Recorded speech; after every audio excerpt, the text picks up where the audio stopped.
Hello friends, Ravikant academy classes में आपका हार्दिक स्वागत है। और आज हम लोग डिस्कस करेंगे साइंस के बारे में कि साइंस क्या है। सबसे पहले ये क्वेश्चन आता है कि साइंस है क्या। ठीक है, तो भौतिक जगत की परिघटनाओं, ठीक है, या प्रक्रियाओं, पदार्थों एवं उनकी गुणों के संबंध में परीक्षणों के द्वारा स्थापित सुव्यवस्थित ज्ञान ही विज्ञान कहलाता है। ओके, ओके, जैसा कि आप यहाँ पे देख सकते हैं। ठीक है, तो भौतिक जगत की जो परिघटना है, प्रक्रियाएं हैं, ठीक है, उसके पदार्थ और उनके गुण, ओके, इनके संबंध में प्रेक्षणों द्वारा सुव्यवस्थित ज्ञान ही क्या कहलाता है, विज्ञान कहलाता है। ठीक है, जैसा कि भौतिक जगत से जो हमारा तात्पर्य ये भी है, उस संसार से है जिसे हम अपनी ज्ञानेंद्रियों द्वारा अनुभव कर सकते हैं। ठीक है, विज्ञान इसी भौतिक जगत की परिघटनाओं को यथासंभव विस्तृत एवं गहनता से समझने हेतु किया जाने वाला जो सुव्यवस्थित प्रयास है, जिसमें इस प्रकार के जो अर्जित ज्ञान का जो उपयोग है उसके परिघटनाओं के भविष्य स्टेटमेंट, संशोधन एवं नियंत्रण के लिए किया जाता है। तो जो कुछ भी हम अपने चारों ओर देखते हैं, ठीक है, जो कुछ भी हम अपने चारों ओर देखते हैं उसी के आधार पर अन्वेषण करते हैं। ठीक है, क्या करते हैं, अन्वेषण करते हैं, उसका प्रयोग करते हैं, उसका भविष्यवाणी करते हैं। तो ये सब क्या है, ये विज्ञान है। अगर हम पारिभाषिक रूप में अगर देखें तो देखिए, वास्तविक अनुभव यानी कि जो वास्तविक अनुभव हैं उनका हम एक्सपेरिमेंट करते हैं, उसका परीक्षण करते हैं, तो उस तथ्यों की तार्किक विश्लेषण के द्वारा जो विकसित हुए सुव्यवस्थित ज्ञान को हम विज्ञान कहते हैं। ठीक है,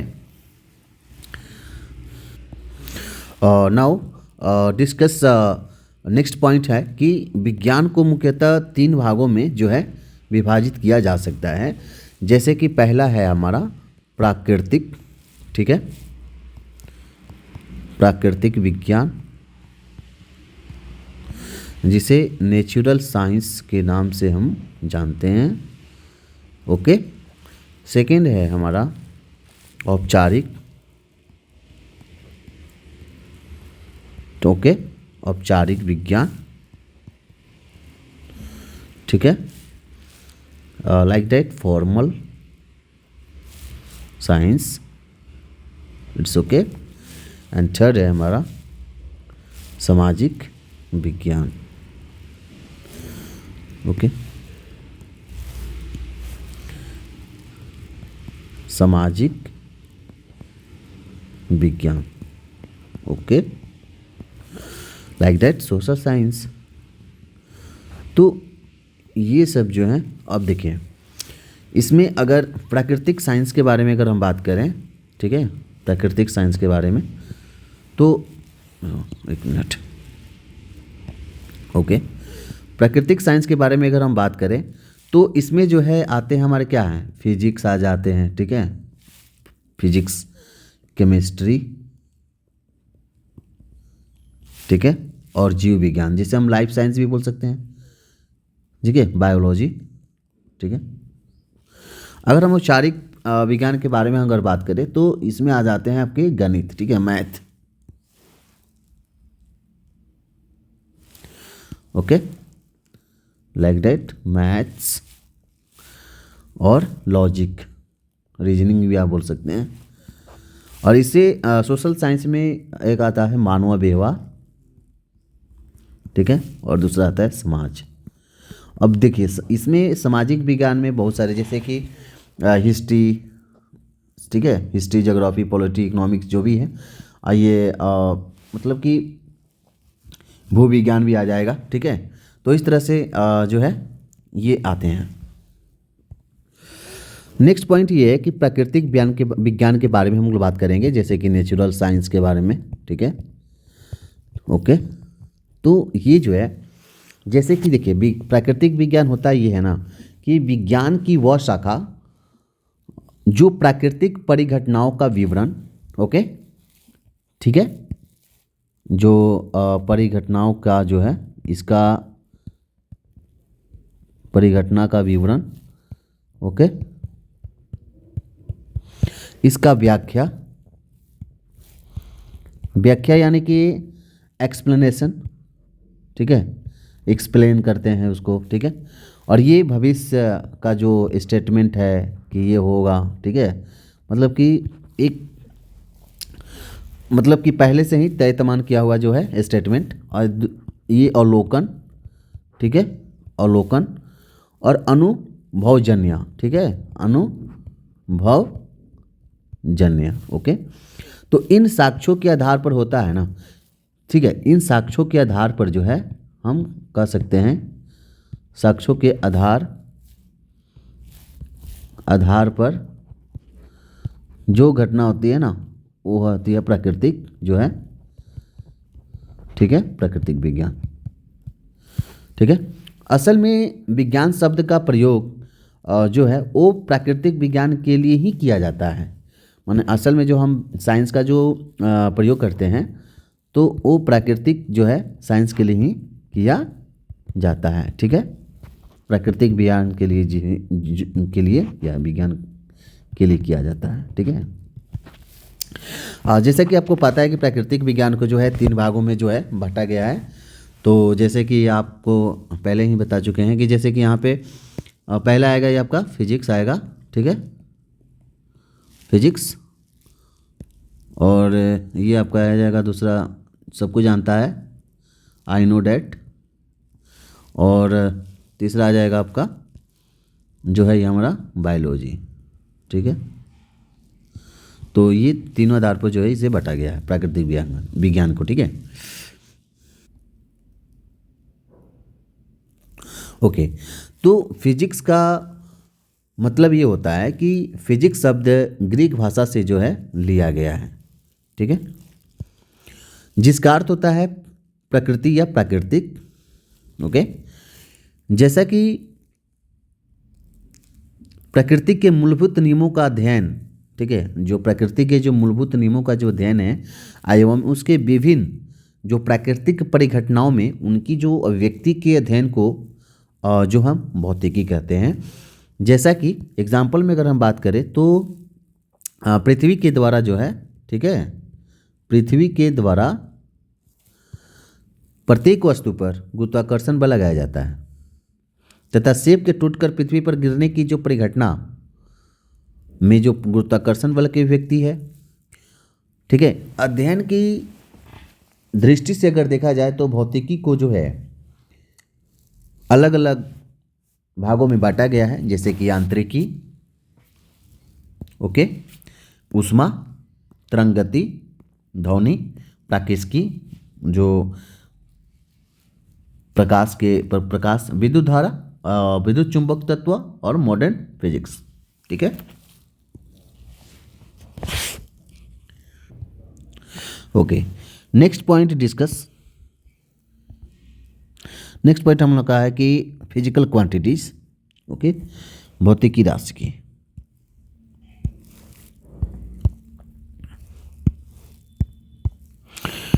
तो भौतिकी राशि की जो है, भौतिक राशि किसी द्रव्य की सही स्थिति हो गया, ठीक है, माने कोई भी द्रव्य है, जो कोई भी मैटर है उसके सही स्थिति, ठीक है, इसके मैटर की जो है सही स्थिति को उसके उचित जो मेजरमेंट है जिसे मात्रात्मक कहते हैं,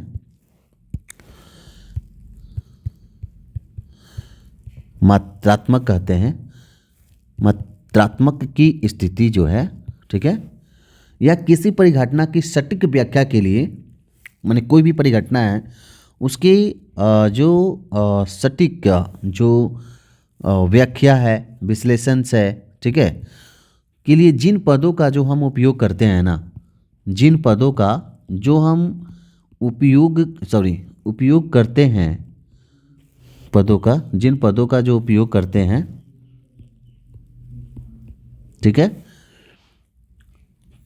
तो पदों का उपयोग किया जाता है और उन्हें हम क्या कहते हैं, भौतिक राशियाँ कहते हैं, ठीक है, फिजिकल क्वांटिटी के नाम से जानते हैं। ओके। तो जैसा कि हम जानते हैं कि भौतिक राशि को जो है ना, भौतिक राशि को बेसिकली दो भागों में बांटा गया है। एक होता है अदिश राशि, ठीक है, और दूसरा होता है सदिश राशि, ठीक है। सदिश राशियाँ आप बोल सकते हैं, ठीक है, ठीक है, जैसे कि vector quantities and scalar quantity, ठीक है, स्केलर क्वांटिटी। ओके, और सॉरी बाय मिस्टेक यहाँ पे जो है, ओके, अदिश राशि यानी कि स्केलर, और ये हो जाएगा सदिश यानी कि वेक्टर, ठीक है। Sorry for mistakes. Okay, next topic है कि स्केलर क्वांटिटीज। तो what do you mean by scalar quantities?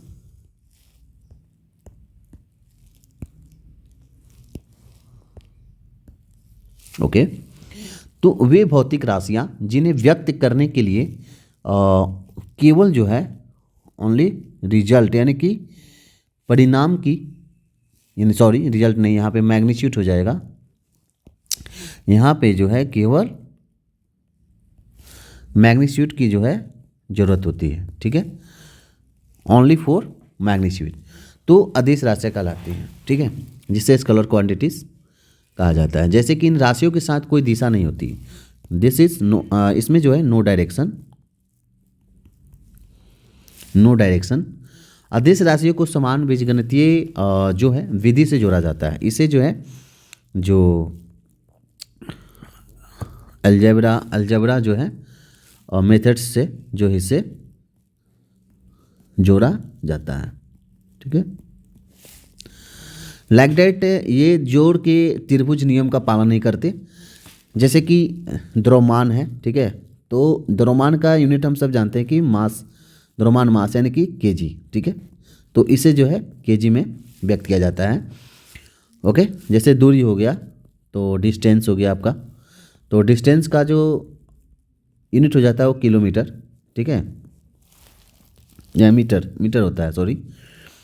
Okay, और ये जो चाल है ना, स्पीड, ओके, तो चाल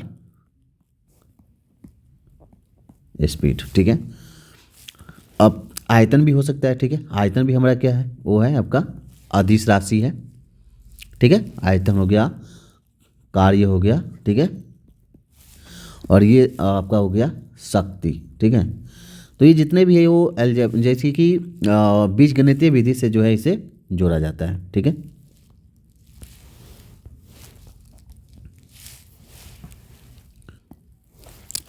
नेक्स्ट है हम लोग का कि सदिश राशि, ठीक है, वेक्टर क्वांटिटीज। तो वेक्टर क्वांटिटीज वो होता है जो वे भौतिक राशियाँ जिन्हें व्यक्त करने के लिए जो मैग्नीट्यूड के साथ साथ जो है परिणाम के साथ साथ दिशा की भी जो है ज़रूरत होती है, ठीक है, आवश्यकता होती है।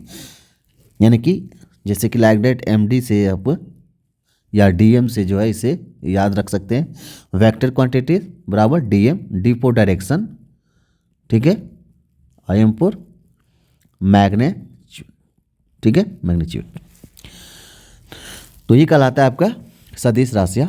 और सेकंड पॉइंट ये है कि गणितीय क्रियाओं में सदिश राशियों के परिमाण और दिशा दोनों को ध्यान में रखना पड़ता है, ठीक है। गणितीय क्रियाओं में जो है सदिश राशियों के परिणाम और जो इसके दिशा है वो दोनों को जो है ध्यान में जो है, ठीक है, दोनों को जो है ध्यान में रखा रह जाता है, ठीक है।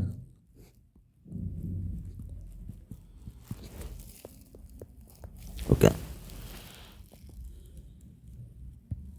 ओके, और जैसे कि सदिश राशियों की त्रिभुज नियम का पालन करती है, ठीक है, त्रिभुज नियम का पालन करती है।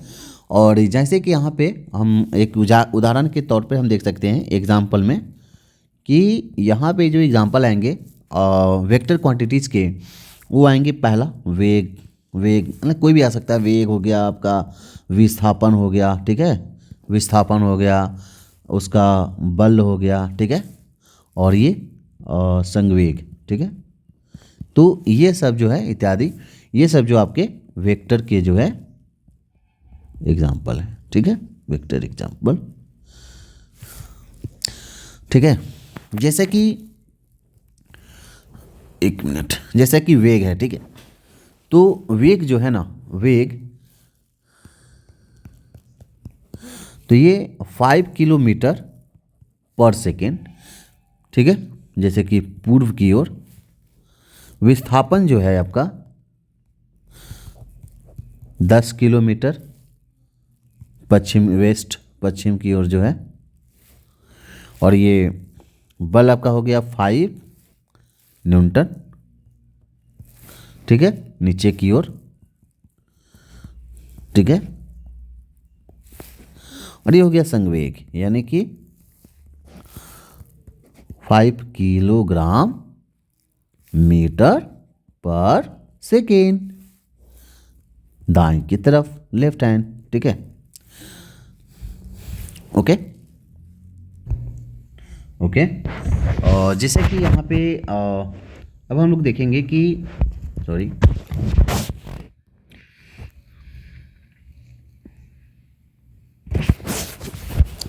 अदिश राशि और सदिश राशि में डिफरेंस क्या है, ठीक है।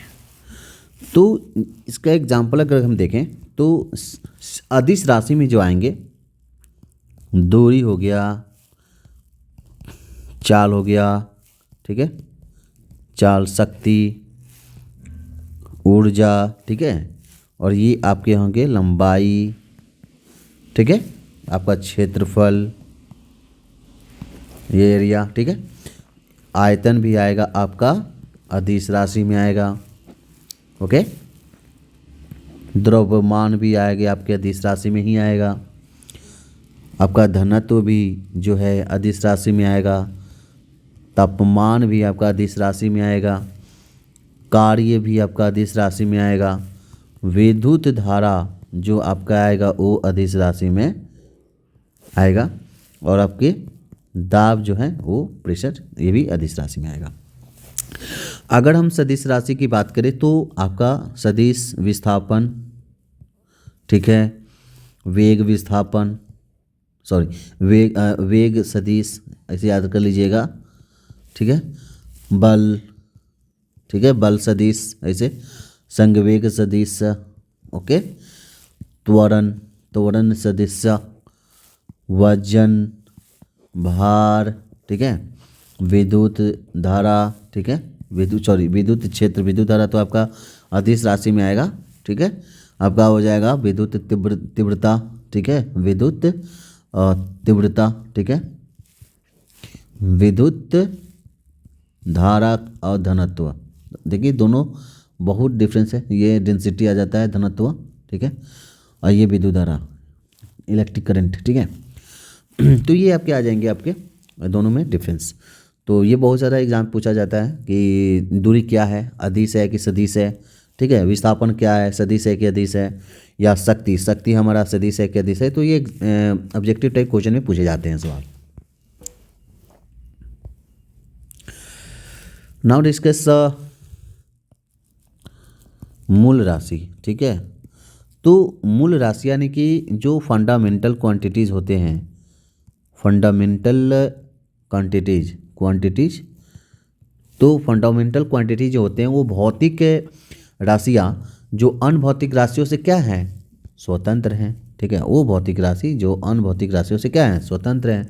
तो मूल का जैसे कि आपका दूरी हो जाएगा, ठीक है, तो ये मूल में आ जाएगा, समय भी हो जाएगा आपका, ठीक है, द्रव्यमान भी हो जाएंगे, ठीक है, तो ये सब क्या है, मूल राशि।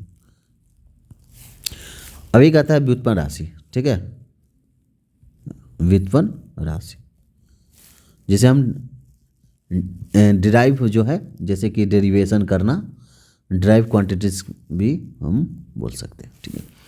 तो वे भौतिक राशि जो एक से अधिक मूल राशियों पर क्या है, डिपेंडेंट है, ये मतलब डिपेंडेंट है, किसी पे डिपेंड है, ठीक है, बल्कि ये मूल राशि जो है क्या है, फ्रीडम है, दोनों में यही है कि मूल राशि जब भी आएगा तो ये समझिएगा कि ये फ्रीडम है, बल्कि व्युत्पन्न राशि क्या है, किसी पे डिपेंड है। जैसे कि चाल, तो चाल किस पे डिपेंड है, दूरी और, चाल किस पे डिपेंड है बाबू, दूरी और टाइम पे डिपेंड है। ठीक है, चाल हमारा क्या है, दूरी और, चाल डिपेंड है दूरी और।